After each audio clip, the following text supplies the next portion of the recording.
Right, I'm going to show you the first ever picture I took. Mystery Orbs film, Stonehenge Saltis.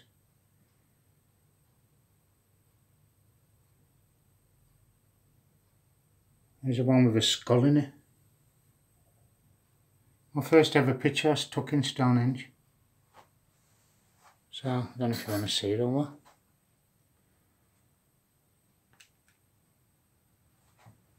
This should be pretty cool. Artalientv, Joe White. It's from Bristol. He does things like Mars, the planet Mars. Finds all little stuff all on there, like. And sent him up to him. He's a bit lost, actually. He thinks it's totally insane. He does some contrast and things I didn't know how to do. And it is an excellent job.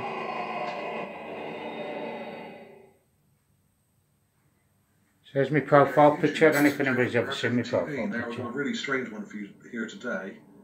Now, this is a bit out of my comfort zone. This is something I don't normally do, but I was sent these images in a few days ago by Steve Criddle from Wales in the UK. That's not my first picture. He was at Stonehenge.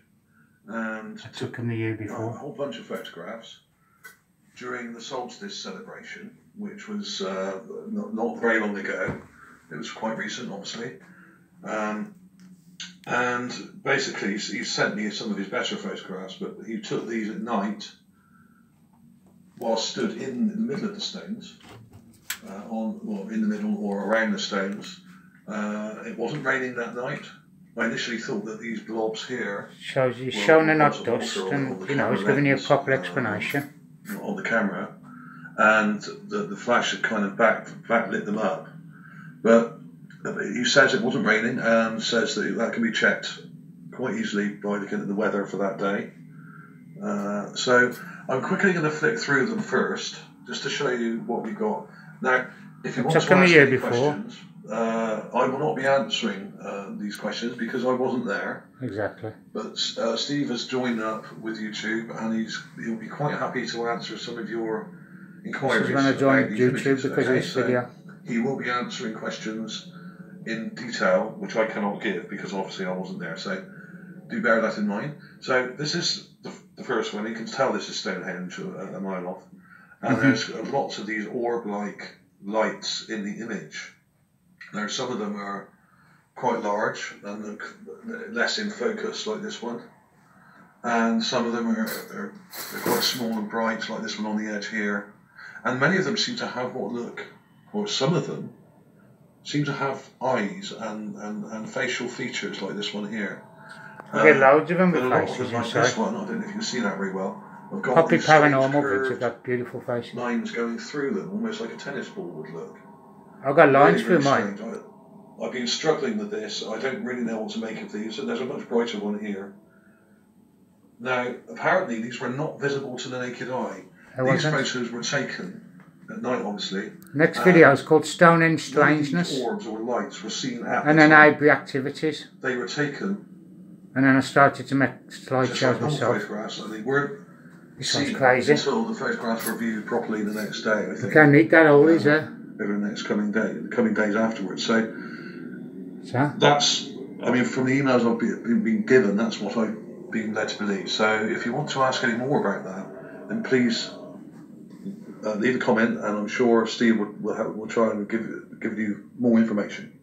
Now, this one was really strange. Now, this seems to have eyes and a nose and a mouth, but it has a bit hanging off it. I mean, what the hell is it? Now, I did think initially that some of these, it shows what it could be. Things, maybe someone juggling, or with torches or lights or whatever. You missed the alien up there. Look. Or someone blowing bubbles, perhaps. But it's a big alien in the back. Since when does a bubble have something like this hanging off? Bigger than Stonehenge, the alien is. You know, this is absolutely crazy, and that does look like it's in Stonehenge Strangeness. And so I'm only going to leave 3 links. And you probably can't see them very well. So Joe's vid, Stonehenge Strangeness, and Ivory Activities. Very quickly do some enhancements on these. Watch this one, he does it. And also put a load of enhanced clips of these particular lights at the end of the video. so you can see them up close, and I'll turn them negative and stuff like that to try and get some more detail out of them. This was a strange one. Now, one or two of these may actually be the See that there? It's a ghost look. This is a camera flash here, obviously. Someone's A taken white a ghost. photograph, and Steve's caught Size that of in that this all there. photo here. And there are other things in these images, which I'm There's the sure, first ever like this picture, one look. here, you have this thing, which is probably a moth, which are very common this time of year in this part of the world at night. So that's probably blue fairly one close which follows up, me and everywhere. it's a moth just buzzing around. Everywhere. But some of these are really bright, like this blue one up here. Everywhere we now, go, that one follows when I me. first saw that, I thought it might be someone juggling with one of those kind of There's a young global scholar. things that you chuck up in the air. That's But it's really not good to actually watch it. round. It's sort of ovoid, which is rather strange, whereas juggling balls are round. And not all of these are actually circular. Some of them have things sticking out of them, like this one here. It's not completely round. So that says to me that there's something very strange going on here. I really am not sure what we're looking at. And out of all of them, this one was the craziest. This one here, which is ovoid again and not round, has a skull in it. What looks like a human skull. And